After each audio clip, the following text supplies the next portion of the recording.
Hello, आज फिर कुछ नई प्रॉब्लम लेके मैं आपके सामने उपस्थित हूँ। और आज जो प्रॉब्लम रिलेटेड है वो एरिया से ही रिलेटेड है, जो कि मैं आपको करा चुका हूँ। आइए चलते हैं। पहली प्रॉब्लम मैंने यहाँ लिखी है बच्चों कि find the area of the region bounded by the curve y square equal to 2y minus x and y x. देखिए ये एक कर्व है, वो कह रहा है कि उस क्षेत्र का क्षेत्रफल ज्ञात कीजिए जो ये कर्व और y एक्सिस के द्वारा घिरा हुआ हो, वो हमें निकालना है। तो सबसे पहले हम सॉल्यूशन में लिखता हूँ और देख लीजिए आप यहाँ कि हमें ज्ञात है y square equal to 2y minus x. इसको 1 मान लीजिए। पहले हम इस कर्व को सॉल्व करते हैं, इसके वर्टेक्स निकालते हैं, इसके शीर्ष पॉइंट निकालते हैं और ये देखते हैं कि एक्स एक्सिस को काटेगा या नहीं, या ओरिजिन से होके जा रहा है, कहाँ से जा रहा है, क्या है। हालांकि ये पैराबोला है तो हम इसको ऐसे भी लिख सकते हैं कि y square minus 2y equal to minus x.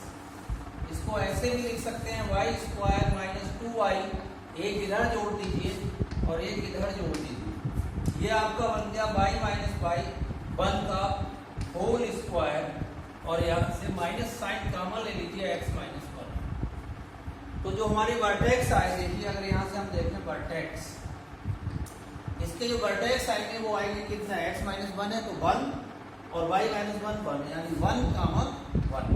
Direction इसकी अपोजिट होगी, इधर को होगी। देखिए अब आप आगे, अब हम इसमें देखते हैं कि ये y एक्सिस को कहाँ काटता है। अगर हम x बराबर 0 पुट करें, x बराबर 0 इन 1, तो हमें क्या मिलेगा, तो y स्क्वायर इक्वल टू हमें मिलेगा 2y। यहाँ से अगर हम देखेंगे तो y इक्वल टू 0 कामा 2 मिलेगा है। तो पॉइंट देखेंगे इसके हम, तो कहाँ से गुजरेगा ये, तो y एक्सिस को ये कहाँ काटेगा, 0 पे और 2 पे। और x बराबर 0 तो y बराबर 0 आ रहा है और x बराबर 0 पे ही y बराबर 2 आ रहा है। तो यानी ये जो कर्व है हमारा वो ओरिजिन से गुजरेगा और y इक्वल टू 2 पे काटेगा और उसके शीर्ष जो है वो हमारे कितने हैं, 1 कामा 1। अगर मैं बात करूं आपसे तो देखिए इस तरह से ये कर्व बनेगा। यहाँ मैं बना रहा हूं, आपको दिखाई दे रहा होगा इस तरह से ये। अब देखिए ये हमारा ओरिजिन है 0 0 और y इक्वल टू 2 कहीं यहाँ होगा, y एक्सिस पे ये, यहाँ कहीं y इक्वल टू 2 होगा। तो यहाँ से और यहाँ कहीं ये हमारा है और इसके शीर्ष कहीं यहाँ है इसके, यानी यहाँ से गुजर रहा है ये ऐसे करके, ऐसे ये ऐसे गुजर रहा है ये कर्व, ऐसे ये ऐसे गुजरेगा ये ऐसे। इसके कोऑर्डिनेट हो गए 1 कॉमा 1 और ये हमारा पॉइंट हो गया O और ये हमारा पॉइंट हो गया B या A। और इसको थोड़ा सा राउंड शेप बनाइए ऐसे ये, और इसके कोऑर्डिनेट हो गए आपके 0 कामा 2। तो हमारे पास में ये जो क्षेत्र है हमारा ये पूरा, ये हमें इसको निकालना है बच्चों, ये इसको निकालना है। तो फिर वही एक स्ट्रिप हम ड्रा कर देते हैं इसकी, ऐसे करके ये dy हो जाएगी, ये थिकनेस dy या डेल्टा y है ना। तो चलिए क्या एरिया आएगा हमारा निकल के, ये एक्सिस x है और ये y है। थोड़ा सा ऐसे ये y है, यहाँ से निकालते हैं एरिया। ये हमें एरिया निकालना है। देखिए एरिया कितना होगा भाई, आप सब जानते हैं, ये है हमारा y एक्सिस और ये कर्व। तो इसका एरिया होगा हमारे पास में x dy और y कहाँ से भाई, x हमारा ये dy हो गया पूरा, ये हमारा पूरा dy हो गया इसकी थिकनेस, और ये चीज हमारी x होगी। यहाँ p नहीं होगा तो लंबाई को छोड़ा इस तरह से, ये हमारा x हो गया। ये पॉइंट होगा कहीं p, हम इसको मान लें अगर x और y, कोई ऐसा तो नहीं है। इस तरह से हम इसको निकाल सकते हैं। ये हमारी थिकनेस है इसकी, ये है y कहाँ से कहाँ तक वैरी होगा, 0 से लेके और ये 2 तक, 0 से लेके 2 तक। अब आप आ जाइए 1 से, देखिए 1 से आप देखेंगे अगर यहाँ से आप x की वैल्यू निकालें तो x की वैल्यू आपको क्या मिलेगी, x इक्वल टू मिलेगा आपको 2y minus y square. Therefore area a equal to कितना मिल जाएगा 0 से 2 और x की वैल्यू लगा दीजिए 2y minus y square d1। इसको इंटीग्रेट कर लेंगे 2y स्क्वायर अपॉन 2 और माइनस वाई क्यूब अपॉन 3 और यहाँ लिमिट लगा दीजिए 0 से लेके 2। इसको मैं इरेज कर देता हूँ, 2 से 2 कैंसिल हो गया, ये रखेंगे आपको तो एरिया कितना मिलेगा 2 2 जा 4, ये 2 रखेंगे 2 2 जा 4 2 जा 8 माइनस 8 अपॉन 3। अब 0 रखेंगे माइनस लगा के सब 0 हो जाएगा, एलसीएम लेंगे 4 3 जा 12 माइनस 8 अपॉन 3 यानी 4 अपॉन 3 स्क्वायर यूनिट। तो ये आपका आंसर हो गया। इस तरह से आप इन क्वेश्चंस को निकालें। चलिए अब आगे चलते हैं, इसको हम मिटा देते हैं, कोई बात नहीं है। अब देखिए एक नेक्स्ट टॉपिक है या नया टॉपिक है कि volume of solid of revolution, यानी कोई भी कर्व है उसको हम रेवोल्यूट कर रहे हैं, या तो अबाउट एक्स एक्सिस करें या अबाउट वाई एक्सिस करें या किसी लाइन के अबाउट करें, तो एक सॉलिड जनरेट होता है, या सिलेंडर है या कोन है या सर्किल है, सॉरी स्फीयर है, कुछ भी सही, कोई और भी सॉलिड हो सकता है। तो इस तरह से हम कैसे वॉल्यूम निकालेंगे वो हमें देखना है। जैसे हमने ले लिया कि ये मान लीजिए हमारा एक्सिस है और ये मान लीजिए हमारा एक कर्व है y इक्वल टू fx, ये हमने एक कर्व ले लिया है y इक्वल टू fx। अब अगर इसको हम रेवोल्यूट करें इस एक्सिस के about, this is the axis x and this is the y and this is the point O, इसको अगर हम ऐसे घुमाएं इसको ऐसे, तो एक आपको पता है कि ऐसे करेंगे कौन से भी सॉलिड बनेगा इस तरह से, ऐसे अगर हम इसको ऐसे ज्वाइन करते हैं ऐसे, ये आप देख रहे होंगे इस तरह से ये हमारा एक सेल बनेगा। और इसको हम कैसे निकालेंगे वॉल्यूम को, ऐसे इसको यहाँ एक तरह से हम छोटे छोटे पार्ट इसको करेंगे। एक हमने ये मान लिया और this is the curve y equal to fx, ये x एक्सिस के अबाउट घुमाया गया है, तो हमें ये जो हमारा पूरा सॉलिड है ये सॉलिड बना है, हमें इस पूरे का जो है वो वॉल्यूम निकालना है, इस पूरे ऐसे।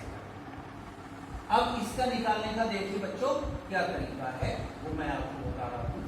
ये आप देखिए x जो है वो हमारा 0 भी हो सकता है, a x जो है वो a से लेके यहाँ मान लीजिए तुम्हारा x बराबर a है, लिखें या ना लिखें, और यहाँ x बराबर b है, यानी x जो है तो दो लाइनें हमारी x बराबर a और x बराबर b, उन दोनों के बीच में ये सॉलिड है या ये सॉलिड जो बना है उसका हमें निकालना है। जैसे ये हम यहाँ से करते हैं ऐसे, this is the x equal to a and this is the x equal to b।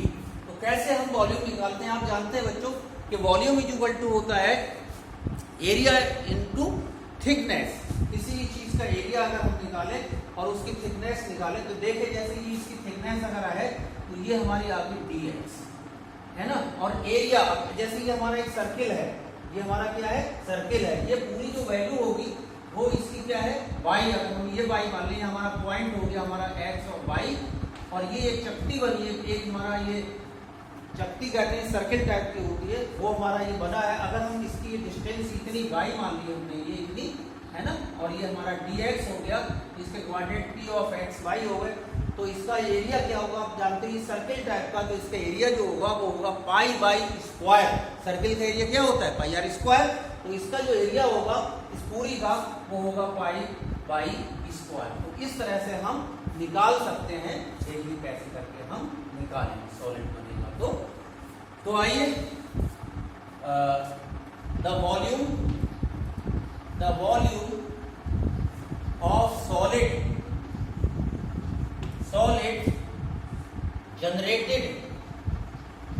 generated by the revolution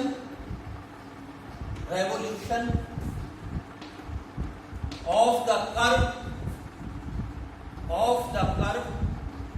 y equal to fx about x axis। Here हम x बराबर a ले लिए और b, यानी इन दोनों के बीच में जो सॉलिड बनना है, उसका हमें वॉल्यूम निकालना है, तो उसका फार्मूला देखिए क्या होता है। ये होता है V equal to x equal to a से लेके b तक पाई r स्क्वायर में, मतलब r कितना हुआ देखिए, अगर मैं ये ऐसे निकालूं, ये ऐसे करके पूरे सॉलिड का अगर एरिया निकालूं तो ये कितना होगा पाई बाई स्क्वायर, और जो हमारी ये थिकनेस होगी ये कितनी होगी dx, यानी जो हमारा एलिमेंट होगा। तो इस तरह से हम देखिए, अगर हमारा जो ये फार्मूला मैंने लिखा है, इस फार्मूले का हम यूज करेंगे वॉल्यूम निकालने के लिए। कब? जब हमारा जो कर्व y बराबर fx है, x एक्सिस के अबाउट रिवॉल्व यानी घुमाया जा रहा है, तो जो सॉलिड जनरेट होगा उसका वॉल्यूम निकालने। मैं इसको मिटा देता हूं। सिमिलरली देखिए आप आगे, अगर हमारा जो है वो कर्व, इफ द कर्व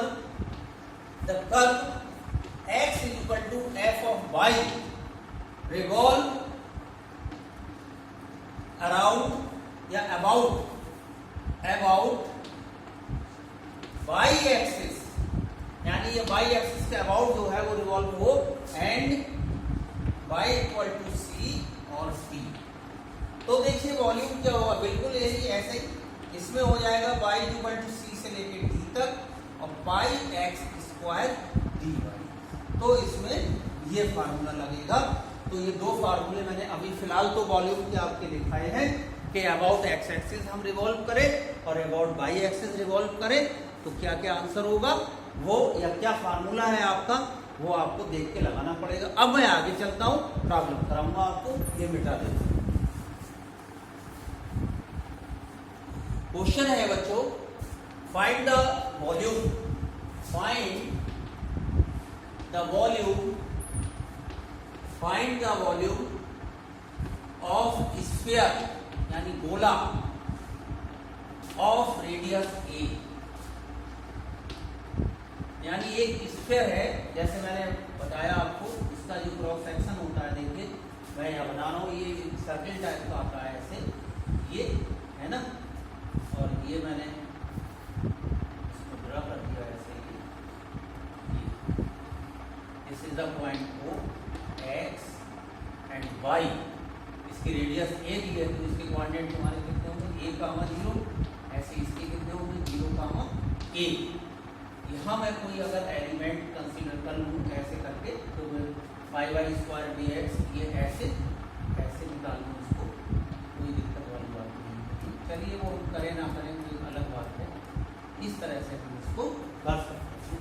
तो हम पहले इतने का एरिया निकाल लें पूरे का, ठीक, पहले हम इस पूरे का एरिया निकाल लें और फिर इतने का निकालेंगे, यानी कहने का मतलब है इसका निकाल लें, इतने जो हमारा ये कर्व है, ये कर्व देखिए, ये हमारा सर्किल है, और सर्किल की इक्वेशन होती है x square plus y square equal to a, यानी ये कर्व है हमारा, ये इसको हम रिवॉल्व कर रहे हैं x एक्सिस के अबाउट ऐसे करके, तो गोले का आधा भाग बनेगा, तो हम पहले आधे भाग का पूरा निकाल लेंगे वॉल्यूम, फिर उसको 2 से मल्टीप्लाई कर देंगे और हमारा निकल आएगा, ठीक है। तो देखिए अब x square plus y square equal to a square, ये आप जानते हैं इक्वेशन ऑफ द सर्किल होती है। अगर यहाँ से हम बच्चों वाई स्क्वायर की वैल्यू निकालें, पाई वाई स्क्वायर, तो देखिए कितना आएगा a square minus x square, है ना। अब हम वॉल्यूम निकालें अगर v बराबर, तो आप जानते हैं कि यहाँ पाई वाई स्क्वायर dx या पाई x स्क्वायर dy, जैसे मैंने बताया था, यहाँ देखिए dx, ये तो ये x एक्सिस के अबाउट, तो इसका वॉल्यूम क्या होगा, x की वैल्यू कहाँ से कहाँ तक जाके देखिए 0 से लेके a तक, आप दोनों निकाल सकते हैं, कोई दिक्कत नहीं है, 0 से a और पाई बाई स्क्वायर dx, पाई को बाहर निकाल दीजिए, 0 से a और y स्क्वायर की वैल्यू देखिए बच्चों आपके पास में लिखी हुई है a square minus x square dx। ये जो वॉल्यूम निकल के आएगा वो पूरे इतने पोर्शन का निकल के आएगा, इतने पोर्शन का, ये सॉलिड का, है ना, इस तरह से। तो v बराबर आप देखेंगे, इसको इंटीग्रेट कर दीजिए सिंपली, ये a स्क्वायर x हो गया माइनस x क्यूब अपॉन 3 हो गया और 0 से a। अब आप a को पुट करेंगे, देखिए पाई यहाँ देख लीजिए, जब आप a को पुट करेंगे तो देखिए यहाँ आपको a को करेंगे a स्क्वायर, पहले से a क्यूब मिलेगा और माइनस a क्यूब अपॉन 3 मिलेगा, है ना। देखिए a स्क्वायर एक्स, अब इसको आप क्या करेंगे, एलसीएम लेंगे तो 3a³ माइनस यानी ये मिलेगा आपको 2 पाई a³ अपॉन 3। तो ये जो वॉल्यूम निकल के आया वो आधे गोले का निकल के आया, आधे भाग का, लेकिन गोला तुम्हारा ये पूरा इधर भी है सॉलिड, तो पूरा वॉल्यूम क्या होगा वो आप देख लीजिए। तो वॉल्यूम ऑफ द स्फीयर मैंने बताया 2 से मल्टीप्लाई कर दीजिए, वॉल्यूम ऑफ स्फीयर है सिमेट्रिक है ये, तो ये होगा 2 मल्टीप्लाई 2 पाई a³ अपॉन 3। तो ये तुम्हारा निकल के आएगा v = 4 पाई a³ अपॉन 3। इस तरह से हम आंसर यानी एक बेसिक फार्मूला हमने फाइंड कर लिया, क्योंकि हम जानते हैं कि volume of the sphere is always 4 pi r³ या 4 पाई a³ अपॉन 3 क्यूबिक यूनिट होता है। अब मैं नेक्स्ट क्वेश्चन को चलता हूं, इसको मैं मिटा देता हूं। नेक्स्ट क्वेश्चन है बच्चों, फाइंड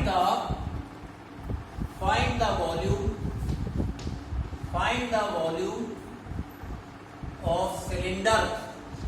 अब की देखिए बेलन है यानी सिलेंडर है, of cylinder whose radius of base यानी आधार की त्रिज्या, whose radius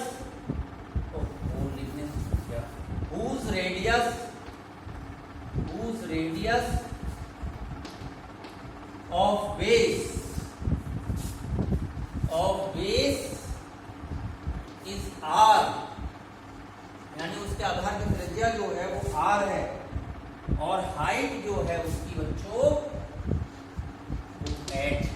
देखिए आप कैसे निकालेंगे, यानी एक ऐसे बेलन का आयतन ज्ञात करिए जिसकी त्रिज्या जो है आधार की वो r हो और हाइट जो है वो h है। देखिए ये मैं यहाँ बना रहा हूं, यानी बेलन का जो निर्माण है वो मान लीजिए हमारी एक लाइन है ये, अगर हम इस लाइन को, ये हमारी एक्स एक्सिस है मान लीजिए ये, अब इसके ऐसे चारों ओर ऐसे ऐसे घुमाएं तो हमारा जो है वो बेलन बनेगा। ये पता होना चाहिए आपको,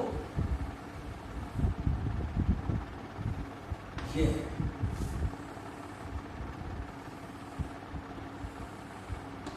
this is the point O and this is the axis X and this is the Y, और ये जो हाइट है हमारी यहाँ से ये इसकी रेडियस है r, जो कि हमेशा यही रहेगी।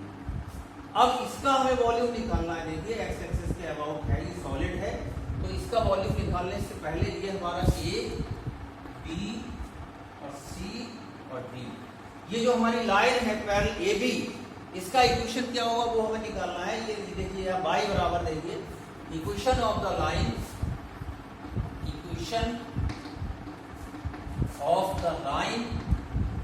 AB कितनी होगी, y बराबर r, तो parallel to the x axis. तो वॉल्यूम आइए B बराबर देखिए कितना होगा, x कहां से कहां तक वेरी हो रहा है, 0 से लेके h तक, यानी इसके अगर मैं कोऑर्डिनेट देखूं तो h, 0, तो पाई 0 से लेके h और y स्क्वायर dx, ये हमारे स्ट्रिप कॉन्स्टेंट में उसकी थिकनेस क्या होगी dx, पाई 0 से h। अब देखो y बराबर तुम्हारा क्या है r, यहाँ लिख दीजिए r square dx, r is a constant, त्रिज्या कभी चेंज नहीं होगी, dx का x हो गया 0 से h। अब आप यहाँ रखेंगे h, तो पाई r स्क्वायर h माइनस 0, यानी जो हमारा वॉल्यूम निकल के आया बच्चों इसका सिलेंडर का, तो वॉल्यूम जो निकल के आया सिलेंडर का वो आया पाई r स्क्वायर h, ये आप जानते ही हो। तो इस तरह से आपने देखा कि कितने इजी क्वेश्चन हो जाते हैं, हम डायरेक्ट फार्मूले में पुट करते हैं, फिगर निकालते हैं, सॉलिड बना।